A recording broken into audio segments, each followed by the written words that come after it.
E estou aqui para falar mais sobre esse assunto com a nutricionista Daniela Briese. Seja muito bem-vinda mais uma vez. Muito obrigada, Mari, pelo convite. É uma delícia estar aqui de novo para conversar um pouquinho sobre esse assunto. Nós que agradecemos. Na verdade, é um assunto polêmico, Bem né? polêmico. Como a nutricionista da Ana disse, serve para ganho e perda de peso. A Ana está fazendo para ganhar. Ela está se sentindo magrinha, ela quer ganhar um pouco mais de massa de peso. Mas geralmente é mais utilizado para perda? Normalmente os protocolos são utilizados para perda de peso, para o emagrecimento de fato, mas é aquilo, né? Precisa ser muito bem acompanhado, precisa ter realmente um profissional da nutrição acompanhando para ter o objetivo específico do paciente e também o tempo certo de fazer. Você não pode fazer por um período prolongado, você tem que saber a estratégia a ser utilizada, então é muito delicado, você não pode pegar e decidir vou fazer isso, não. Procure sempre um profissional para estar fazendo qualquer tipo de conduta. Para quem está chegando agora aqui, né, na Rede Família, na emissora sintonizada na Rede Família no RF com vocês, estamos falando sobre jejum intermitente. O que vem a ser o jejum intermitente? Você pode explicar para a gente, Dani? O jejum intermitente, na verdade, o que acontece? Caracteriza por períodos de restrição da alimentação, ou seja, não tem alimentação, e existem diversos tipos de protocolo. O mais comum dos protocolos é o do 16/8. Então, 8 horas alimentado e 16 horas sem alimentação. Isso vai depender muito da sua rotina. Normalmente, os profissionais, eles recomendam ali ao período alimentado próximo ao treinamento, né? O período que não está alimentado, o período que você está mais inativo, talvez você trabalha sentado ou no período que você está mais tranquilo em casa, para não ter nenhum prejuízo em si nas funções diárias. Pensa, 16 horas é a maior parte do dia, né? 24 horas. Então imagina, é muito tempo ficar sem se alimentar. Lógico, tem o horário do sono, né? Tem o horário do sono. A gente dorme geralmente umas 8 horas, Sim. então não seria tão difícil assim, né, se controlar. Mas realmente pode ser perigoso. Pode, tem pessoas que se adequam bem a isso, tem pessoas que não, tem pessoas que já não têm o hábito, já não têm o costume de se alimentar em certos períodos. Então, tem que ser muito individualizado, é uma questão muito delicada realmente. E tem outros tipos de protocolo também, tem protocolos que são utilizados que a pessoa passa 24 horas sem alimentação, então vai depender muito e é algo a ser avaliado e o que você está fazendo no dia, o que você busca, seu objetivo principal, para poder ter um resultado específico e não ter prejuízo na saúde também. Bacana, Dani, muita gente já acompanhando aqui a nossa entrevista, como o Oziel, de São Domingos do Araguaia, super beijo para você. Ele disse que não perde o programa por nada desse mundo. Se você quer mandar a sua mensagem, a sua pergunta para a nutricionista do dia, Daniela Briese, o WhatsApp está aí na tela, marca na agenda, pode mandar que ela vai responder aqui ao vivo. Hoje o assunto do dia é jejum intermitente. E por que nós decidimos pautar esse assunto, Dani? Vou contar para você. Na semana passada, acho que faz uns 10 dias, na verdade, nós acompanhamos uma blogueira de Rio Claro, aqui da cidade vizinha. Ela tem bastante seguidor, né? E ela postou lá indicando o tal do jejum intermitente para os seguidores dela. Inclusive, ela indicava a pessoa entrar no Google, colocar lá em busca jejum intermitente, iria aparecer as orientações e a pessoa ia lá seguir. Dias depois, uma criança de 11 anos, seguidora dela, fã dessa blogueira, começou a fazer a dieta e postou dizendo que estava fazendo porque foi recomendada pela blogueira, né? Que é uma influência aí, né? Sim. E gerou muita polêmica na cidade. A Ana Cecília é de Rio Claro, nos trouxe essa informação e achamos um absurdo, na verdade, principalmente por ser criança e por ser uma pesquisa do doutor Google, né? Até desvalorizando, de repente, a profissão de nutricionista, não é mesmo? Com certeza. Assim como tem pessoas que vão lá e procuram sobre doenças e tudo mais, desqualificando também, deveria ir no médico, Sim. né? Então, qual a sua opinião sobre o assunto, principalmente por envolver uma criança? Sim. Bom, primeiro de tudo, eu acho que qualquer tipo de dúvida que a gente tiver em relação à saúde, a gente tem que buscar o profissional. Não adianta ir no Dr. Google mesmo, porque você vai lá pesquisar algo, às vezes por mais simples que seja, ele já vai falar que você está nos últimos momentos da sua vida, Sim. né? Então é algo muito complicado, principalmente para informações de alguma conduta específica que a gente quer seguir no nosso dia a dia. Então, sempre busquem profissionais, nunca informações alheias da internet, sempre a gente tem que buscar estudos sérios, né, científicos, comprovados, que vão dar um respaldo bom para a gente seguir qualquer tipo de conduta, né? E é complicado realmente essa questão de seguir o que os outros falam, então cada caso é um caso, né, Principalmente Mari? por ser uma criança que está em fase de crescimento, você pode falar ainda melhor, ela está precisando aí de nutrientes, de vitaminas para o corpo, Principalmente nessa idade de 11 anos, que a gente caracteriza como escolar também, né, escolar para adolescente, então a gente eles têm eles requerem uma grande quantidade de energia para para todo o funcionamento do seu organismo, para o crescimento. Então, ter uma privação calórica, energética, é muito complicado, né? A gente não pode associar essa privação aos dias de hoje. Por quê? Porque lá o jejum começou, por exemplo, lá nos tempos, né, nos nossos ancestrais, que tinha uma restrição grande de alimentos, que a gente não tinha essa possibilidade de estar se alimentando em todos os períodos. Sim. Né? Então, é muito complicado. Tinha outro foco, Era na verdade, outro foco, né? na verdade. Hoje em dia a gente tem um acesso muito mais fácil, né, a isso, então tem que tomar cuidado. Mas em relação ao crescimento realmente da criança é muito delicado, né? Então, mesmo porque até antigamente, me corrija, eles comiam muita carne, por exemplo, gordura, e a gordura fica armazenada no organismo, já tem um né? estoque energético maior. Tem um com estoque. certeza. Então era por isso que dava mais certo, né? Exatamente. Olha, já temos uma pergunta da Lindalva de Lagoa da Prata, Minas Gerais. Por quanto tempo eu posso fazer o jejum intermitente?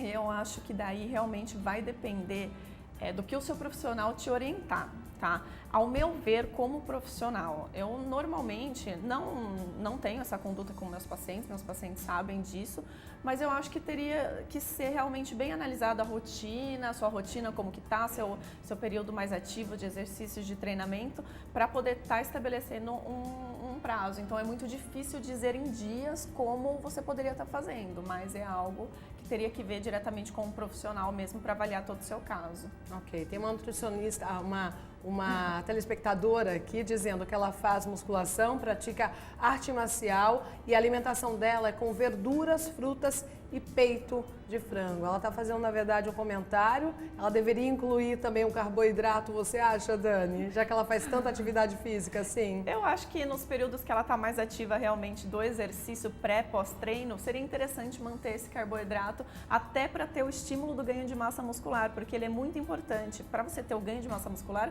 você precisa do carboidrato como fonte de energia associada à proteína. Então, nesses períodos é interessante. É importante. Olha, a Lúcia de Juazeiro, ela tem 28 anos, ela diz que em um ano ela engordou 10 quilos e não consegue perder. Qual a orientação para ela?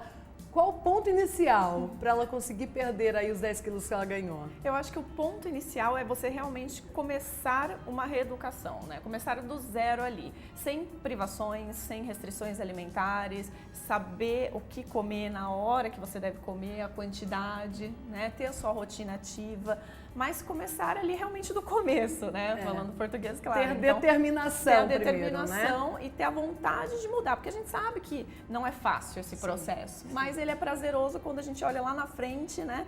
E tá lá na frente, enxerga lá atrás e fala, poxa, ainda bem que eu comecei, porque hoje eu tive um resultado. Sim. E ó, não vem querendo me enganar não, viu, gente? Todo mundo fala assim, na segunda-feira eu começo a dieta, eu começo a academia, tudo na segunda-feira, né? Tem que começar ontem, né? Não na nem que seja no domingo, no sábado. Se você está focada em emagrecer, tem que começar no dia que você decidir. Nada de segunda-feira, porque no final de semana você já ganha mais alguns quilinhos, não é mesmo? Acho que você sofre com isso, né? Sim, todo paciente fala, na segunda eu começo. Exatamente. E é um problemão também isso, porque, né? Normalmente a gente segue ali durante a semana. Aí no final de semana, lixo, sai total. Tudo. Todas as refeições, né? Aí chega na segunda, claro que o peso vai estar um pouquinho diferente. A gente vai ter retenção, tudo, né? Porque ficou mais parado e se alimentou. E aí até o corpo metabolizar tudo isso, entender que já voltou à rotina, entra novamente no final de semana e começa tudo de novo. E aí acaba virando um ciclo. Quem está focado, então não pode sair da dieta nem no final de semana. Pode ter, na verdade, é tudo questão de quantidade também, né, Mari? E do objetivo principal de cada um. Mas no final de semana, talvez deixar uma refeição livre é mais inteligente. né? Mas uma refeição livre com consciência, claro, né? Com Não certeza. saindo muito das quantidades também fora. Legal. Olha, a Graciele Pereira de Dianópolis, Tocantins. Ela diz que ela tem vontade de fazer a dieta, mas não consegue mudar os hábitos à noite, no jantar. Você tem alguma dica para ela mudar isso? O que é recomendado comer à noite? Também vai depender muito da sua rotina, por exemplo, se você treinou à noite ou não treinou. Mas normalmente o que a gente tenta dar preferência? Para proteínas mais leves, então talvez uma carne com uma digestão mais rápida, como as carnes brancas, né? O ovo em si mesmo, os vegetais, os carboidratos mais leves, talvez, por exemplo, a abóbora é muito legal, porque ela tem um impacto glicêmico bem menor também, né? Então tudo vai depender muito realmente do que você vai fazer à noite, tá? É aquela história, o carboidrato à noite engorda? Depende. Depende do que você faz, depende de qual carboidrato você está comendo, qual tipo, né? Qual horário seria recomendado à noite para comer a última porção de carboidrato? Tem um horário mais ou menos? Então, assim? normalmente, como eu faço com os meus pacientes, se eles treinam à noite, eu vou colocar uma quantidade ali, tudo bem, no pós-treino dele. Se o pós-treino dele foi no jantar e ele vai dormir somente ali às 11 horas da noite, aí às 11 eu já não coloco mais. Entendeu? Entendi. Eu deixo só no pós-treino realmente. Se ele treinou lá de manhã, por exemplo, e ao longo do dia, aí a gente vai diminuindo gradativamente até a última refeição não ter nenhuma fonte de carboidrato. Bacana. Olha, a Wanda de Campinas, ela quer fazer o jejum intermitente, ela tem uma alimentação com baixo teor de carboidrato. É mais fácil ela fazer o jejum daí, já que ela já tem esse consumo baixo de carboidrato? Talvez, mas vai depender muito também de como é o apetite dela, a sensação de fome dela, né? Se ela já está bem controlada essa questão de sensação de fome, talvez para ela seja mais fácil. Mas se não, talvez ela tenha um pouquinho de dificuldade, né? De qualquer forma é aquilo, tem que tomar muito cuidado, porque existem estudos prós e contras. Né? O que os contras dizem? Que esse sistema de jejum às vezes pode desencadear problemas em questão de sensação de fome mesmo. Pode gerar ali no futuro, quando é muito prolongado, quando é feito por muito tempo, ataque de fome. Exatamente, a compulsão. Então, por isso que é uma coisa muito delicada mesmo. De organismo para organismo, não dá para indicar para todo mundo, tem que ser uma coisa muito bem calculada. Entendi. Bom, olha só, a Eusileia do Mato Grosso, o ano passado ela perdeu 10 quilos. Agora, nas férias, tá difícil de controlar, tenho muita ansiedade e quero comer doces. O que ela faz? Tem alguma coisa aí para ela evitar os doces, algo que ela possa comer também? Ela tem 46 anos, mede 1,58 e está com 70 quilos e faz academia. Continue fazendo academia, hein? É uma coisa boa nas férias, que realmente a gente fica um pouquinho mais tranquila e tem esses períodos mais de ficar beliscando em casa, né? Sim. É procurar algumas atividades, né, que te deixem mais ativa no dia. Isso já vai ajudar a gastar umas calorias também, né?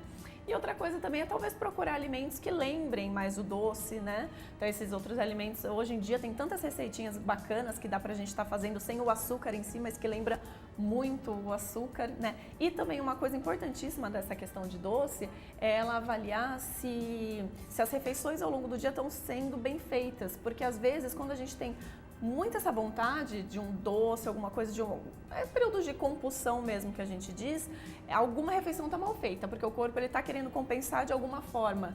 Então a gente tem que avaliar se tem um lanche intermediário mal feito, uma refeição maior mal feita, tudo isso tem que ser colocado aí à vista. Dani, tem períodos que eu sou chocolatra, eu preciso comer todos os dias. Aí, às vezes, eu desencano um pouco e não tenho mais vontade de doce. É natural que aconteça isso com o organismo mesmo? Natural, eu acho que é até mais comum com nós mulheres, né? Eu acho que depende muito do período que a gente tá, que é, por exemplo, período pré-menstrual. As mulheres têm essa tendência um pouquinho, tem pessoas que têm um pouquinho mais de fome, outras que gostam mais do chocolate, mais de doce. Sim. Talvez por algum momento que está passando, né? Questão de ansiedade, tudo isso conta bastante também. Então, pode ser por esse motivo. Às vezes a pessoa daí é uma chocolatra assumida, também, gosta né? de comer todo dia. Isso. Pode comer, por exemplo, quantos quadradinhos? É aquela história, né? Se eu for comer um quadradinho, eu não vou comer. Normalmente as pessoas falam isso, mas pode. Eu acho que tudo realmente depende do cálculo, do limite e do cálculo. Quer comer? Legal, come. Come um quadradinho, deixa para comer em momentos que você está mais ativa. Sim. Sempre isso. Talvez após o almoço, que vai ter um impacto menor também, porque você já teve uma carga ali da refeição, uma carga glicêmica já diferenciada, então você vai adicionar ali um quadradinho de açúcar sem problema. Uma estratégia legal também, que é muito bacana de fazer, que às vezes eu recomendo para os pacientes, é, por exemplo, você gosta de um docinho após o almoço, né? Você quer comer, então você maneira no seu carboidrato, ou no seu arroz, na sua batata doce, tira ele, come seus vegetais, suas proteínas e um pedacinho do seu doce. Também é uma estratégia legal. Tá liberado daí. Olha, eu Levi de Santarém. Santarém novo, tenho 32 anos, eu quero ganhar peso. Você indica alguma vitamina? As vitaminas, elas têm que ser bem avaliadas com exames de sangue para ver se você tem alguma deficiência específica. Se você tiver alguma deficiência específica, aí a gente suplementa, né? Tem algumas vitaminas que auxiliam para aumentar o apetite. Tá? Então, assim, aí você tem que ver realmente com o seu profissional, né, com a pessoa que está te orientando, para ver qual é a mais indicada, mas tem que ver se tem alguma questão de deficiência também para ser suplementada. Normalmente a vitamina B12 auxilia para aumentar um pouquinho o apetite, mas bacana. Aí tem que avaliar. Bom, a Dani tá tirando aí as dúvidas assim por cima, né, gente? Porque cada caso é um caso.